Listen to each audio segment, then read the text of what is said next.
You're listening to the Balanced Educator Podcast, episode number 67. Welcome to the Balanced Educator. We're your hosts, Kaylee and Josiane from EduCalm. Our intention is to equip and empower you to feel more calm, balanced, and joyful in all aspects of your life.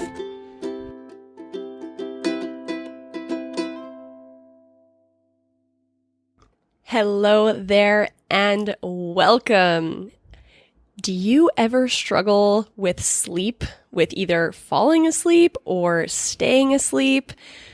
We can bet that you've said yes to this because we get a lot of questions about this. And anytime that we talk to teachers, ourselves included, sleep is always something that we either struggle with from time to time or on a pretty regular basis.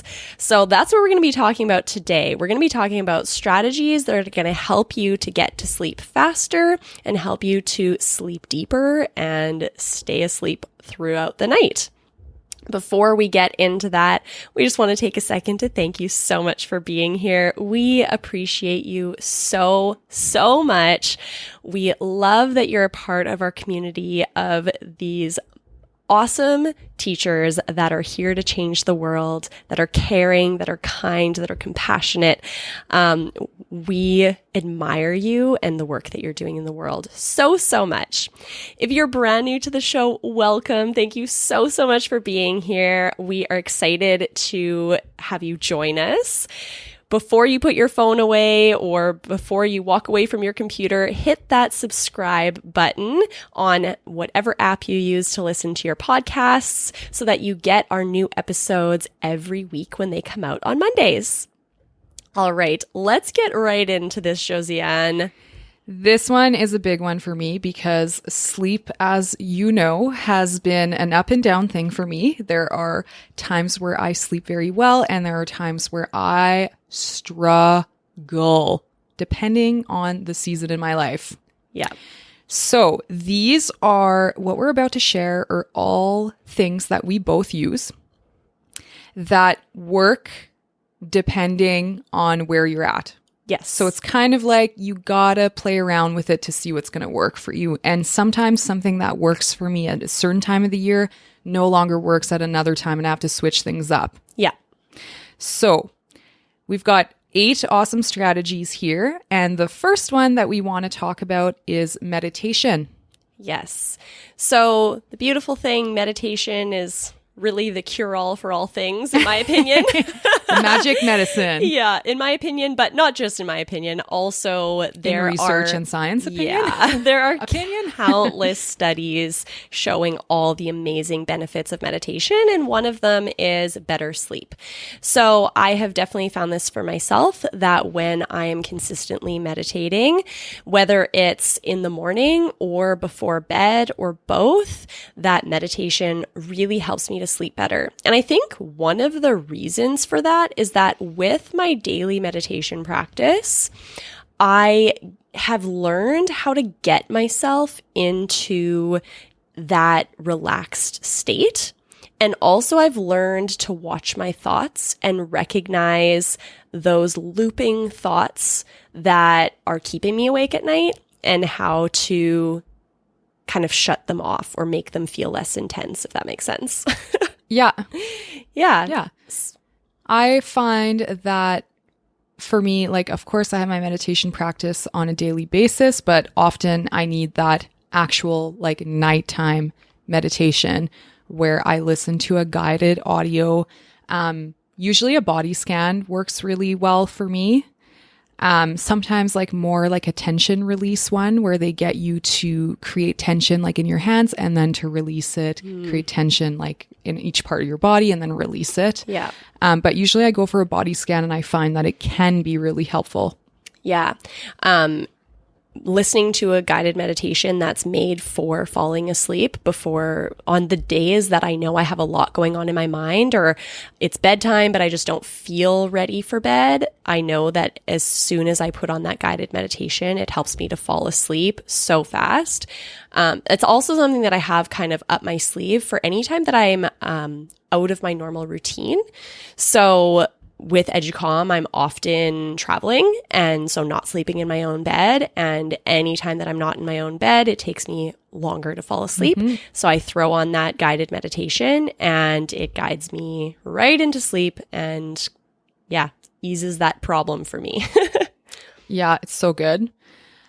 So the second one that we'd like to share is practicing Yin Yoga or Yoga Nidra, little tongue twister. So Kaylee, do you want to talk a little bit about that? Yeah. So Yin Yoga is a style of yoga I like to say it's like a yoga nap. So what you do is you get into a yoga pose that's very supported so that your entire body is supported from gravity and you're not holding yourself up from gravity at all. And the idea is to practice completely relaxing your muscles and completely letting go and giving up to gravity, like just letting yourself sink into the ground and the pillows and the blankets that you've used to prop yourself up. I find it completely relaxing and it helps to ease the tension that I'm holding in my body. So sometimes, when we've been overthinking a lot, when we've been stressed out, we kind of tuck that tension into our body somewhere. For me, it's like often my hips get really tight when I'm stressed. Shoulders and my back. Yeah. So we're holding that energy stored into our body. So when we're doing the Yin Yoga practice, we are releasing that energy that we've been holding on to.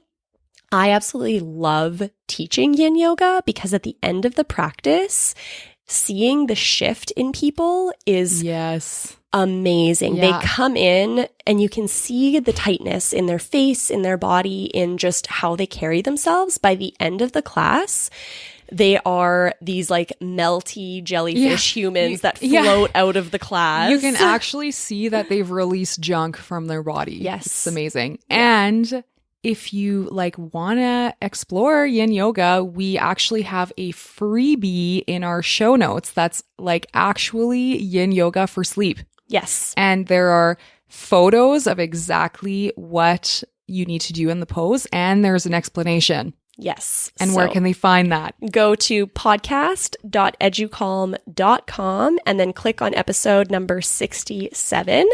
And I put together a sequence of Yin Yoga poses that help me fall asleep and also the ones that when I teach a Yin Yoga class, the people love those poses. And bonus, you can do them in your bed, literally in your bed before you go to sleep. Yeah. So good. It's the best. Yeah. And then Yoga Nidra is a guided meditation that you're meant to do lying down. And it really guides your mind to think about specific things, to pay attention to specific things. And I absolutely love it. And I feel like if you'd like to explore Yoga Nidra, check out the Soul Squad community. Yes. Sam, if you're listening to this, you do an amazing job guiding I'm really struggling with saying Yoga Nidra class. Yes, I highly recommend the Soul Squad community specifically for Yoga Nidra. So we'll put that in the show notes as well. So go to podcast.educalm.com. Click on episode number 67 and we'll put a link there so that you can explore the Soul Squad community. All right. So the third one is using essential oils. And we actually did an episode where we talked a lot about how to use essential oils for sleep. Yes. That was episode number 62, which we'll also link to in the show notes at podcast.educalm.com.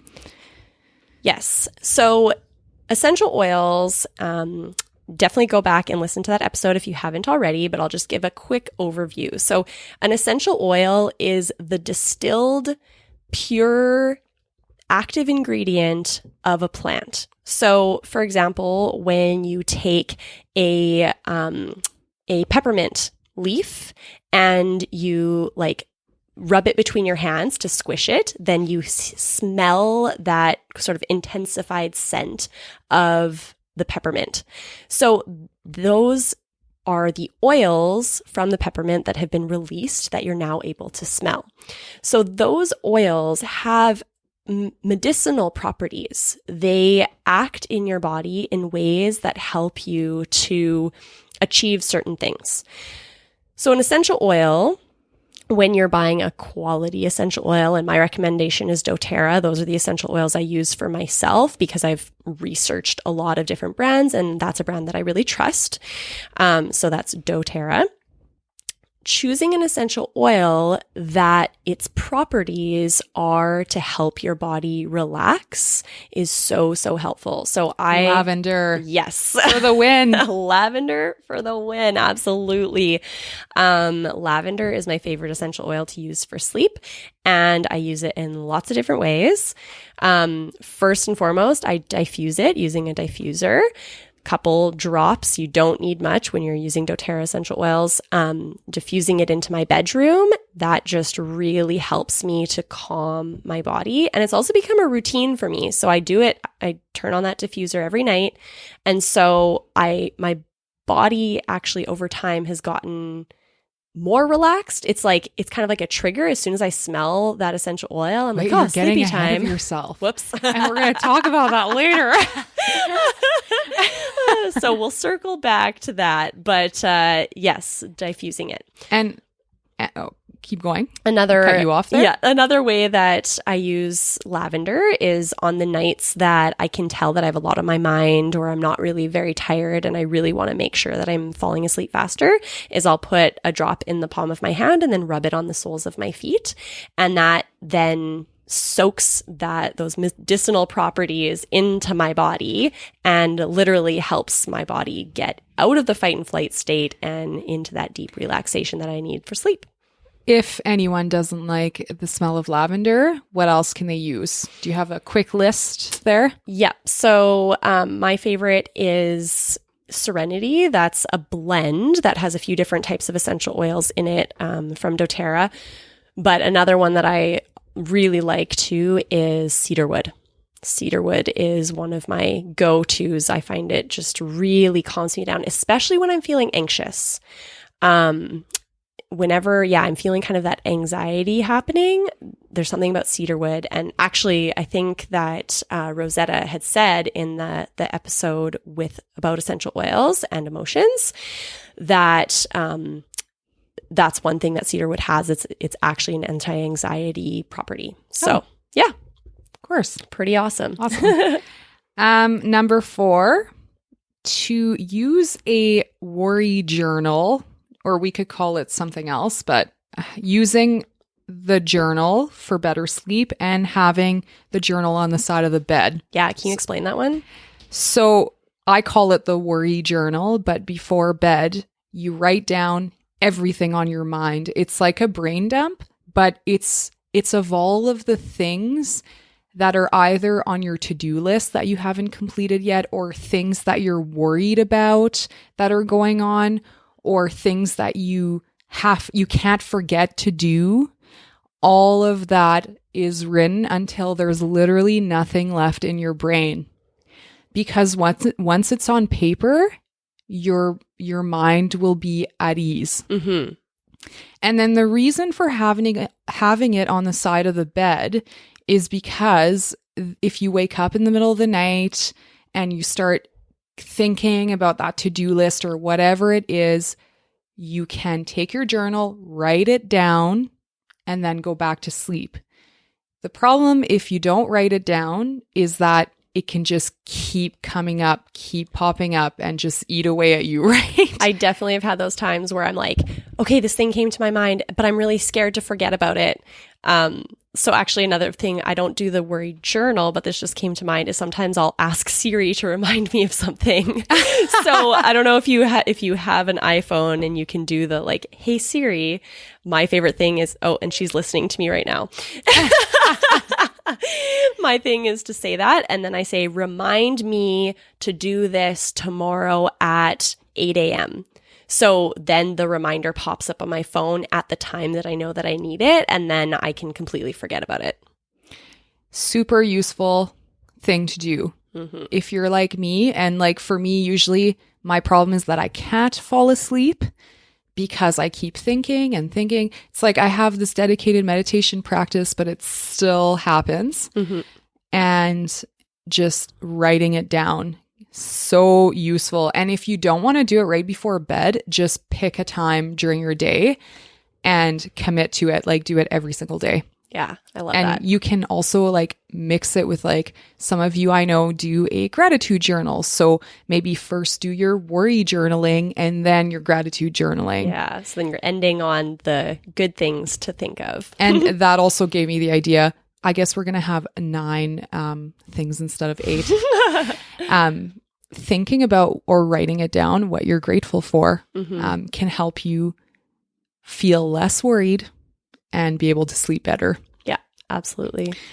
So that was number 4. Now, number 5 is exercising, but not a minimum of 4 hours before bed. Why? Why can't we exercise before bed, Kaylee?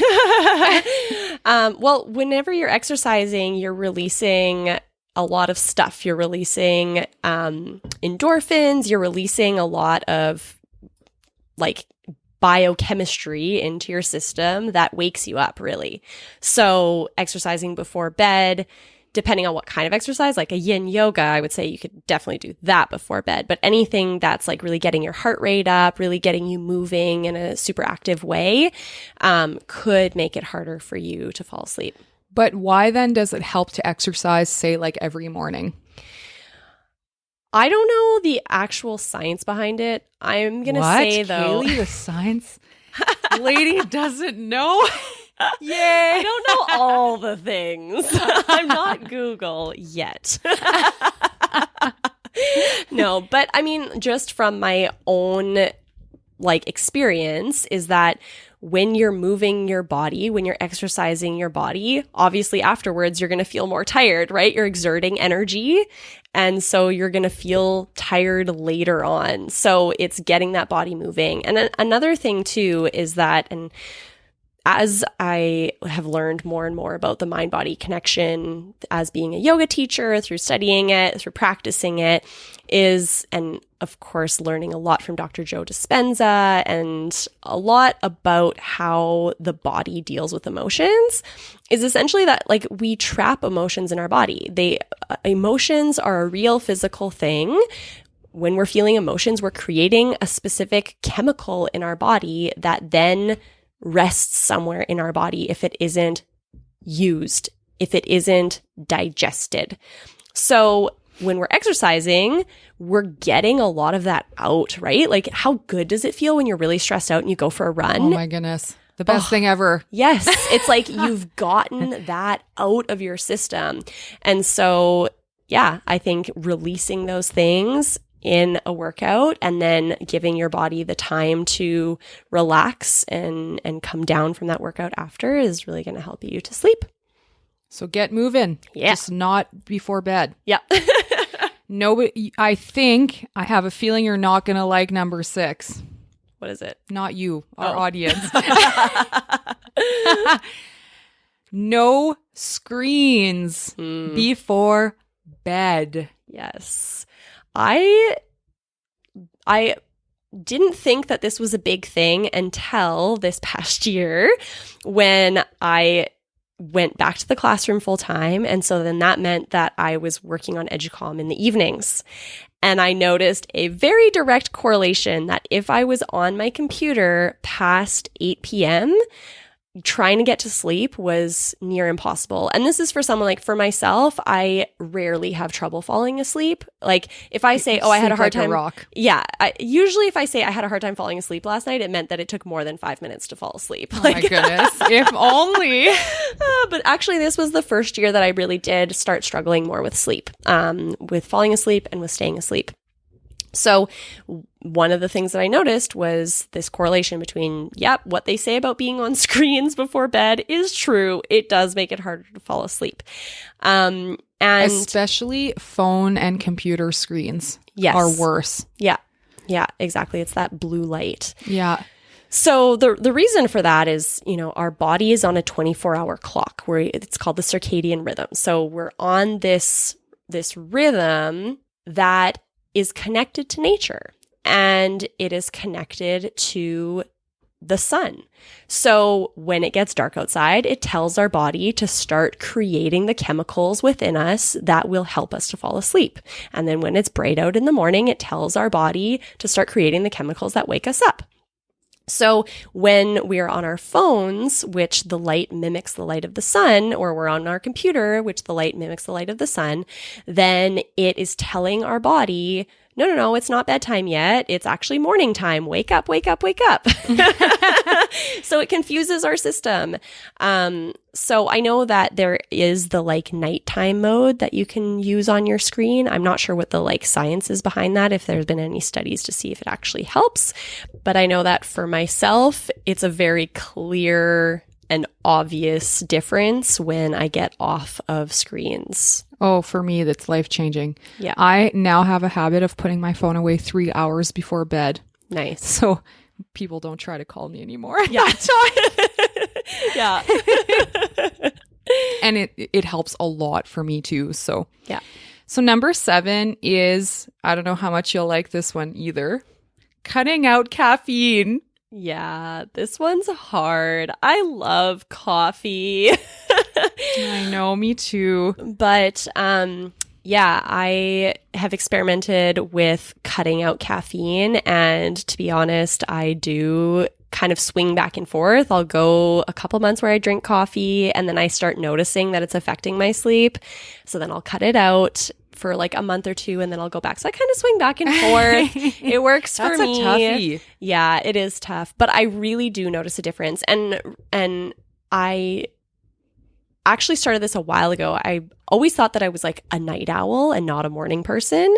And so I was like, oh, I can never go to sleep before 11 or 12 at night. And then I'm really tired in the morning. But once I recognized that I was often drinking an afternoon cup of coffee because I was tired and having that afternoon lag, I was like, wait, maybe that's why I can't fall asleep earlier. So I started not drinking caffeine past 10 a.m. and that made a huge difference. So yeah, the caffeine was affecting me more than I thought it was. And some things that like affect certain people don't affect others. So it's just something to experiment with like you did. Yeah. And the last one is very important. It's very important to create a routine around bedtime. Yes.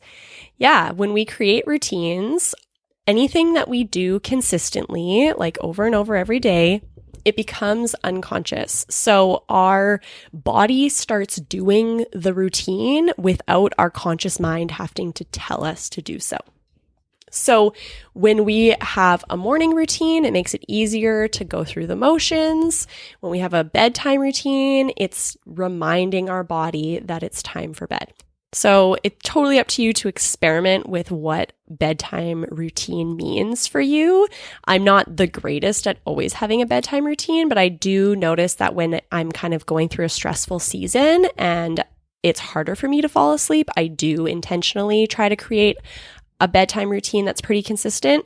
But the one thing that I almost always stick to is just, I brush my teeth, I go into my bedroom, I turn on my diffuser, I get ready for bed, and then I get into bed. And just even that simple turning on the diffuser with the essential oil. Always the same. Exactly. Yeah. Always the same. And the routine's exactly the same. And it's just telling my body like, okay, diffuser's on. That means sleep is coming soon. So my body starts preparing for that. All right. So hopefully if you are like me and you have trouble sleeping sometimes, try these out and see if they work for you.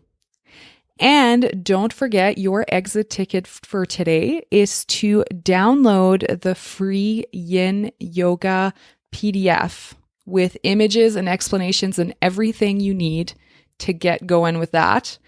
And you can find that at podcast.educalm.com and click on episode 67.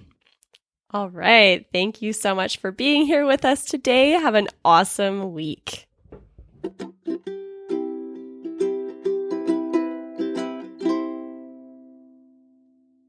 Hey there, Balanced Educator.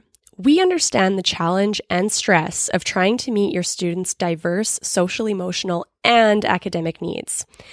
Thankfully, we found mindfulness, which helped us create a calm, well-managed learning environment, improving both our students and our own well-being.